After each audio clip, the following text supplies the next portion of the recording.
Good morning, Kerstin. Good morning, Djamila. I'm here with Kerstin Heusinger. She's a German-French freelance independent journalist. And I'm Djamila le Pair. I'm an independent journalist from the Netherlands. And we witnessed yesterday the 26th hearing in the court case against Reiner Fuellmich. And it was quite an explosive event. It lasted from before the court hearing opened till about 2 o'clock, or what was it again? Yeah, just after 2 o'clock. Yeah. And we just thought we'd do an English update because there are a lot of German interviews, and some people will pass it on into an English version, but we thought maybe to accommodate the English and especially the American audience, we would do an English language interview, although neither of us is a native English speaker. Yeah. So, Kerstin, what were your impressions yesterday? Well, it was a bit like a classical TV happening. It was quite dramatic, and a lot of things were happening. As you just said, it was already from the beginning when we were outside the courtroom that things were going on. That big discussions. There was the lawyer Katja Wermer, who's the public defender, who was former the public defender of Reiner. No, she's the main lawyer. The main lawyer, right? Yeah. She was a little bit late, so there was the second lawyer, Christoph Misery, and there was another lawyer who made who wanted to put an application to the court.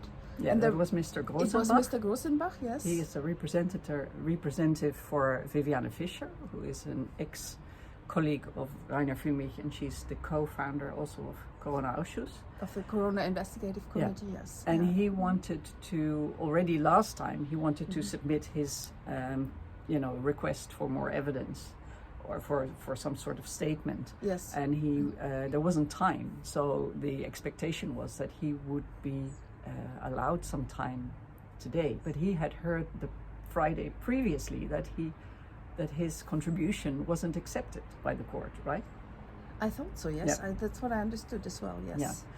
And to me, although we don't know, we haven't seen his documents, but what he has disclosed is that now Viviane Fischer, who was the one who on the 2nd of September 2022 publicly stated that there was something that Reiner had to rectify or correct, right, yes. And then went on the 20th of September 2022 in a especially created video to say that he had taken, or implied that he had taken 700,000 euros.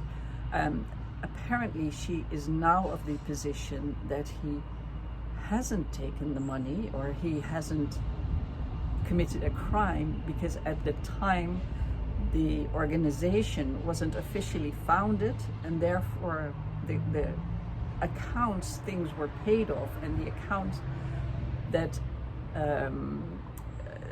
the money was transferred to Reiner actually weren't the company's accounts, and therefore he hasn't taken any money from the company. And the statement then further said, or the position is that they say if there is a crime, it is at the most that he betrayed the sponsors, the people who donated the money, but assuming that the sponsors are more lenient, that they were quite happy to provide costs for IT or whatever what was needed to run the show. Right. That crime wouldn't be as severe as taking money from the company, and therefore he wouldn't get the same sentence. He wouldn't get 5 years in jail or whatever, which is what the expectation is now. So that, to me, is a huge turnaround. Totally. Yes, it's totally unexpected, because Viviane, I mean, we saw her in court. She had 4 days as a testimony. And it was big discussions, entire days of 7 hours. So it was like ongoing battles all the time. And the main thing she wanted to get through is that Reiner Fuellmich is guilty. And now she's totally turning around and she's saying no, he's not guilty. Because I think as well otherwise the money would go to the other plaintiffs. Yeah, so there were two other founders. The co-founders of the Corona Investigative Committee, but who actually never really worked in it. Yeah, they were at a couple of these sessions of these broadcasts. Yeah. But they never contributed on the organizational level. Right. And very soon we didn't see them anymore in the Corona-Ausschuss editions. And I think early in 2021 they split, right? Viviane Fischer and Reiner Fuellmich, they started a new Corona-Ausschuss basically, without the other ones. A new company as well, yes. Yeah. Right, yeah. So, and those two people have submitted the accusations. Yes. The plaint? Yeah, so it's not really their case, it's the state prosecutor who is doing the case, but they have submitted it. They have been in close collaboration with the state prosecutor. By the way, in a doubtive way as well, because they had a lot of phone calls between the two plaintiffs with the state prosecutor, and I think during more than 1 year they were not even hearing Reiner Fuellmich, and that's really not the usual legal way of doing those things. According to German law, if somebody has a file against you and accuses you of something, you have the right to be questioned by the state prosecutor before anything starts, any prosecution starts, to explain your side of the story, and that has never happened with Reiner. Right, and as well, there is nothing documented about those phone calls. Yes. And the phone calls with the state prosecution and the others, between the plaintiffs and the prosecutor. And when Antonia Fischer was testifying, she said that she had at least 30 phone calls. Yeah. So it's really big discussions going on, and they're not at all part of the. They're not recorded. Of the official. Yeah. Yes. Yeah. Yeah. Yeah. So the big explosion started in the morning when this Mr. Rosenbach, who wanted to submit his thing, wasn't allowed to, and then Miseré, the second lawyer of Fuellmich, also got angry because he wanted Rosenbach to submit the thing because that would prove that there wasn't a case against Reiner Fuellmich, but the judges wouldn't have it. So then already, temperaments were high, and that was before it even started. It was at 9:05. We already were watching this show. Then about 20 minutes past 9, the judges officially opened, and then very soon it derailed again, because then it was a question about the judges in the previous hearing had said that from now on, because the defense of Reiner Fuellmich had submitted so many requests for witnesses and evidence, that they were stalling the case. Whereas the position of Katja Wermer, the first lawyer for Reiner Fuellmich, is they're not stalling. They're trying desperately to get evidence and witnesses on the stand, but it's every time it's rejected.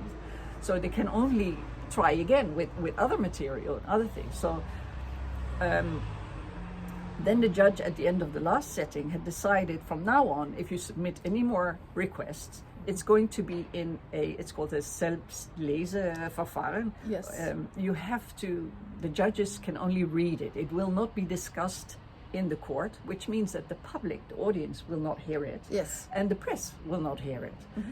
Then the argument was, yes, but when the judge rejects all these things or accept them, then we will hear what was submitted. But of course, first of all, the judge speaks like a very, very quickly. You really have to. I mean, if you're not really yourself a lawyer and you know all these terms, it's really very difficult to follow. Yeah, yeah. So, and that is if you speak German. So even if you speak German, yes, even if you're a native speaker. But then also, I mean, if he rejects things, he's never going to go into the argumentation that the defense would have put forward to ask for these things. So it's a really, it interferes with the public. Yes. With the right to know, Yeah, I mean something like the Freedom of Information Act in a way.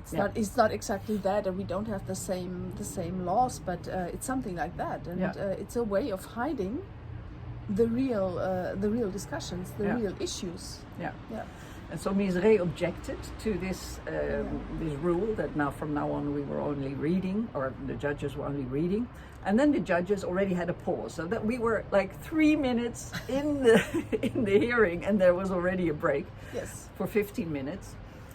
The judges came back and they stood by their decision to have this reading order. And then it went on to something about something about the protocol van die Angeklagte. So Reiner wanted to submit something. Misery explained it. And then the judges kept saying, so it is your contribution. It's your application. Yeah, it's your application. So it was like Misery explained it, like in order to express what was what was in these words. But he did it for Reiner. But it was not him doing the application. No, he was just doing an introduction to like Reiner. Exactly. But the judge kept, deliberately or not, misunderstanding him and saying, okay, we're going to put this in the protocol to say that you are doing it. And then that totally escalated. Yes, and she said, I'm not doing it. The plaintiff, the accused. The accused will do it himself. And the judge was always cutting him. Yeah. He couldn't even finish a sentence. And then he was exploding. Like, this is an inquisition's process. Yes, I mean, and he said as well before that he had some proof by some high institution, I don't know what, that this entire keeping secret stuff is illegal. Yeah.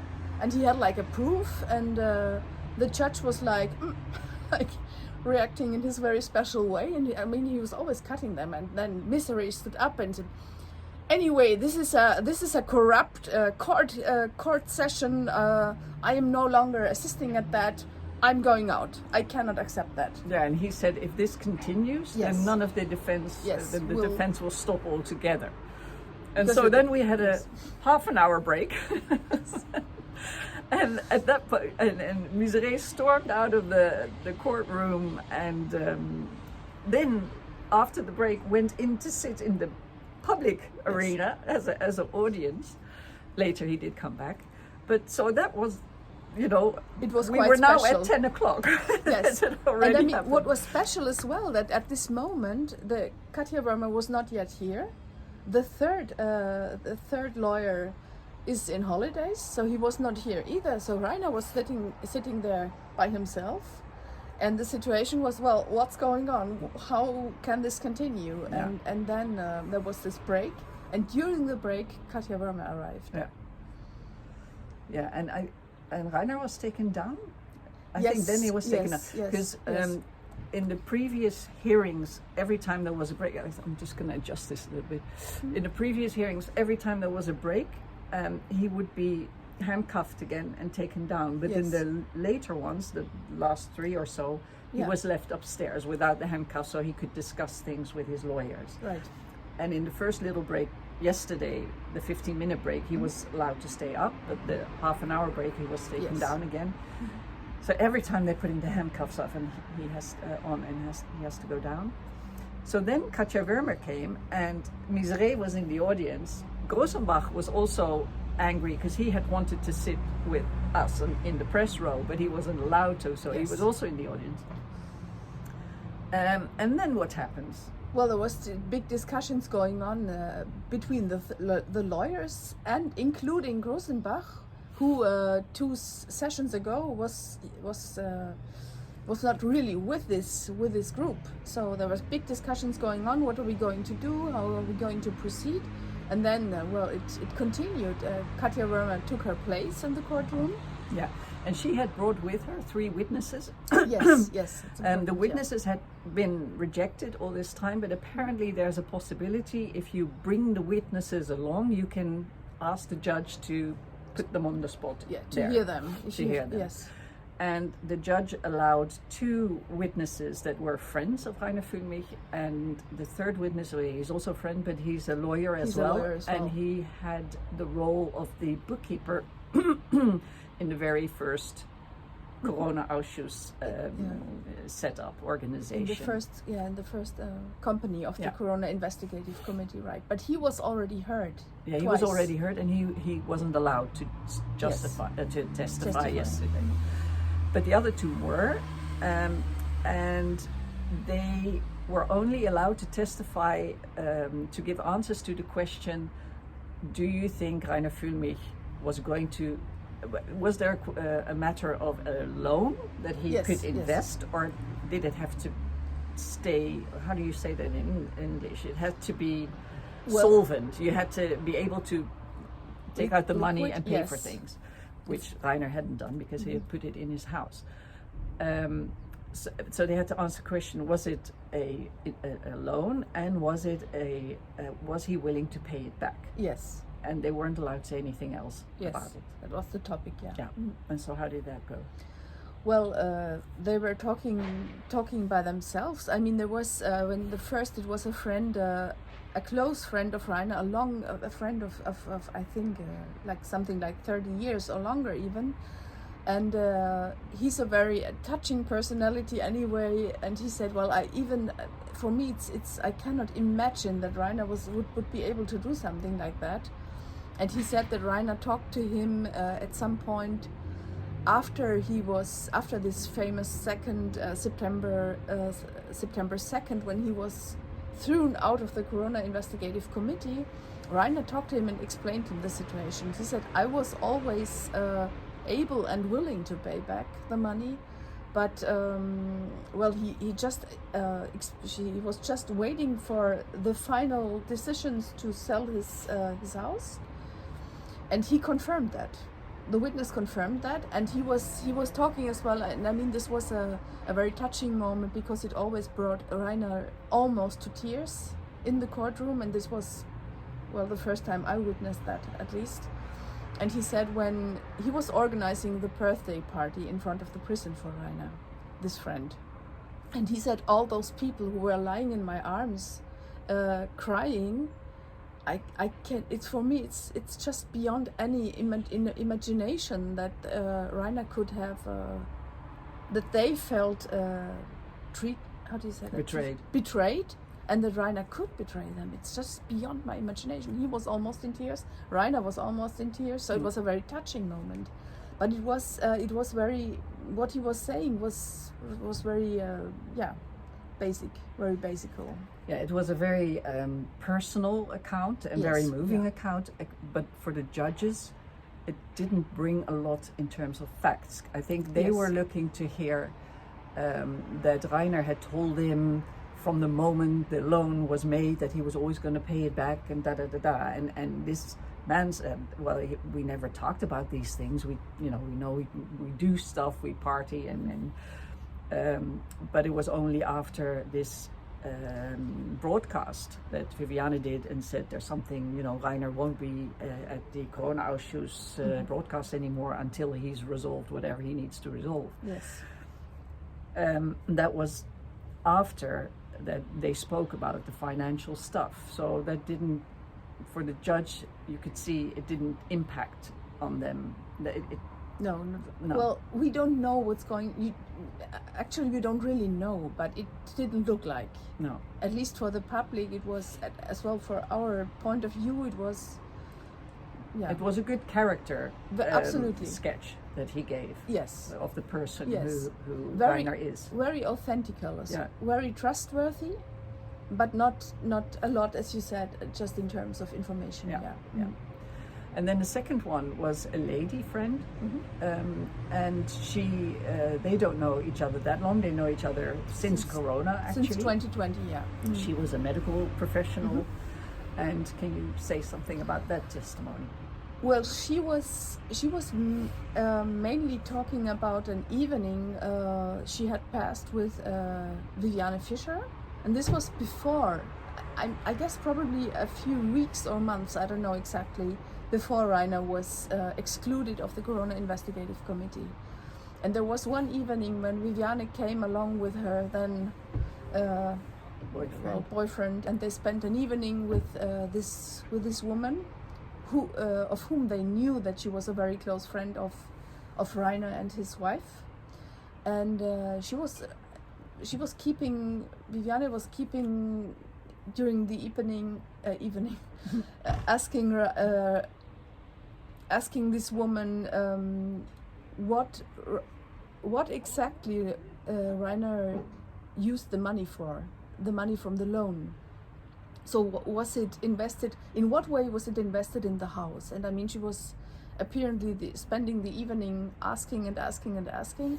And this lady always said, well, I don't know that exactly. But Reiner's house, you know how it looks like. So, and she said as well that this evening escalated in a very, very special emotional situation. But well, in terms of information, she said basically as well that Reiner was always ready and willing to pay back.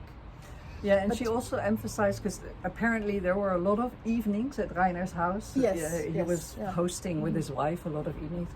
And the money he spent on adding a swimming pool, jacuzzi and a sauna or something to his house, or to upgrade it, so to make more money when he sold it, and then the money would be paid back. That was the original idea. Yeah. So everybody could see, this is what Reiner had testified, but also what she has testified. Everybody could see what was going on. I mean, the work was going on for a year, and Viviane was also often invited at the house, so she has seen what's been going on. And then there was a question about, maybe we should explain for the people who are new, that the money was invested. Some money was taken out of the accounts because the German government was closing down accounts of people critical of the Corona narrative. And they had either confiscated accounts, or they had blocked accounts, or they had transferred money to other accounts.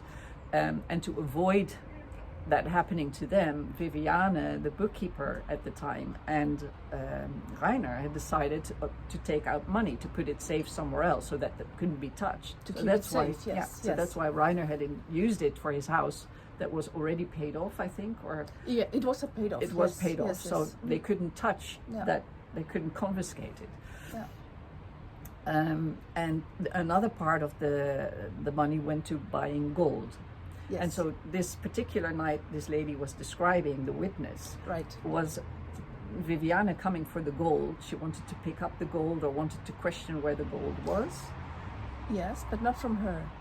Not from her. No, that's, at least I didn't understand that. There was another evening when she tried to get the gold. Yeah. But I didn't understand that. Oh, I thought they came to pick it up, and then there was question about what happened to the other money. And well, anyway, so the only unfortunate thing about the testimonies was that the two witnesses couldn't recollect the specific dates, or so the factual information wasn't there. There was context, and there was character descriptions, but that were the two testimonies. Yes. And then after that, because so much happened that I've lost the chronological order of the day. Well, pretty much after those testimonies, there was not much going on, and in the end, Christoph Misery came back, and there was one important thing probably that we didn't mention yet, because in the first, in this longer break of it was longer than there was an hour break. Yeah. It was even not half an hour, but it was an hour. And this was before lunch. It was before lunch. Then we came back to the court. It was 3 or 5 minutes of session, and then we had lunch break. Yeah. So, but the lunch break was pretty short. And then during this hour, there was an how do you say that? A petition. Oh yes. Yeah. Going on from the public and from us as the press to make an application to the court. Probably you will. Yeah, to keep it public, so that they wouldn't, that they would stop this rule that things will only be read. So all of the audience, or at least the ones who agreed with it, they signed the thing, and it was submitted to the judge, and separately we wrote to the press office of the court. Okay, apologize for the abrupt cut. Suddenly my phone said it was full and wouldn't take anymore, but we've emptied it a little bit. So we just wanted to round up We were already finishing off, but you were saying about the petition? Yes, it was this petition going on from almost all the spectators were signing it, and so it was handwritten during the pause, but it was a really official statement, and there were a lot of signatures in the end. And Dr. Misery presented this in front of the court. So he officially gave this to the protocol. And we were asking ourselves whether this already happened in Göttingen court. Yeah, and it must be quite unique that the whole audience is signing, like, we object to your decision that you just made, because it excludes us from knowing what's going on. But my application to the press was rejected because it was up to the judge to decide such things. Yes, that's so. So we'll hear next week. That was the next thing. That next week is another hearing. It's sort of a weekly affair. This I can't believe it will be the 23rd hearing. Incredible, yes. Yeah. And the only one planned after that is on the 14th of August, and then there will be at least a 2-week break if it isn't finished off by the. Yeah. Is there anything we have forgotten to say about yesterday? Well, good question. I think there were a lot of details, but the basic things. I think we talked covered about them. Yeah, we covered them. But maybe it's important to say that none of the other judges and none of the state prosecutor or Antonia Fischer, who's always present, they didn't have any questions for the witnesses. Yes. So it was only the chair, the judge who chairs Mr. Schindler, and then the defense for mainly Reiner Fuellmich. Yes. Who asked the questions. Well, that was our update of yesterday. Maybe we can do it again next week. Yes. And we hope you enjoyed it. And till next time. Thank you very much. Thank you.